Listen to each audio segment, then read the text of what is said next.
Hello, my darlings. I hope that you all are doing great and having fun in learning English. If not, then you are at perfectly right place.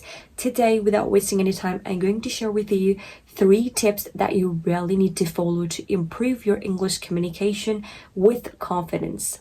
So let's get the ball rolling without wasting any time. First of all, let me tell you, this video is for those who understand English, but it's really difficult for them to express their ideas in English. They really feel lack of confidence. They have this clarity issue and they believe that they first need to be perfect and then they really need to be clear. So my darlings, let's get into it. These 3 steps, I believe, will definitely help you to cope up any kind of problem that you're feeling or facing in your English confidence journey. The first one is stop trying to be perfect and start trying to be clear. Don't think that my grammar is good or not, my accent is good or not, my vocabulary is good or not. Start making your fluency with the basic English words. When you think that you need to impress people, that's why you need to communicate, this mental shift will turn on your defensive mode and you will never be able to speak English by being defensive.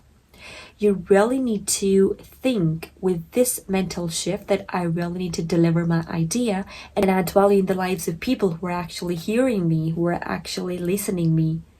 When you will think that you don't need to be defensive, you really don't need to impress people, but basically need to communicate in English and you're learning a language to deliver your value, to deliver your idea, your mindset, what do you think? So then your defensive mode will be off and you will not stutter, trust me.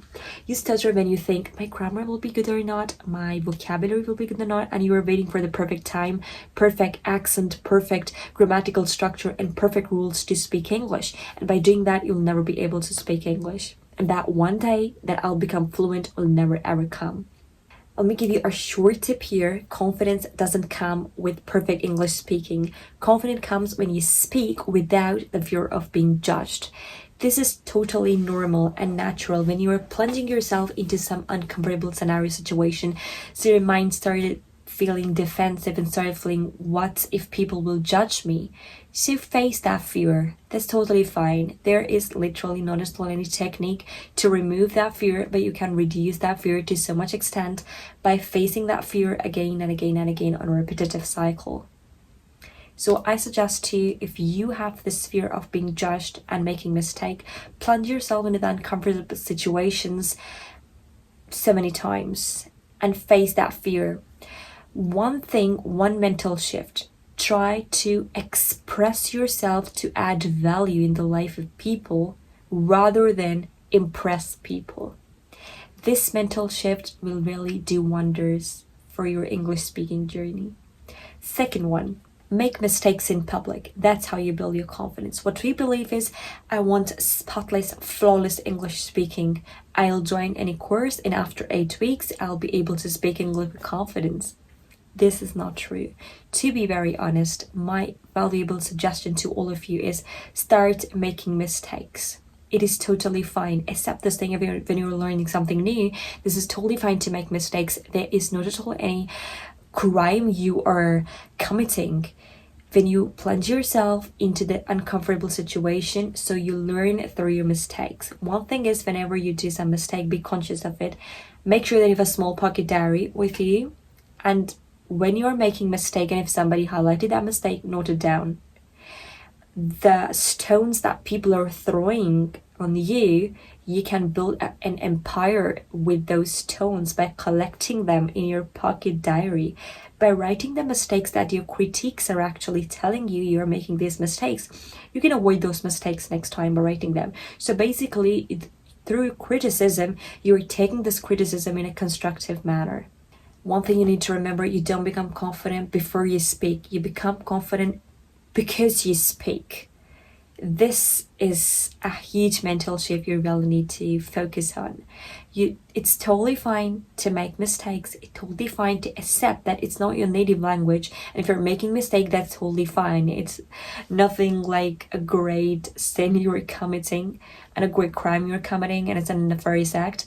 Not at all.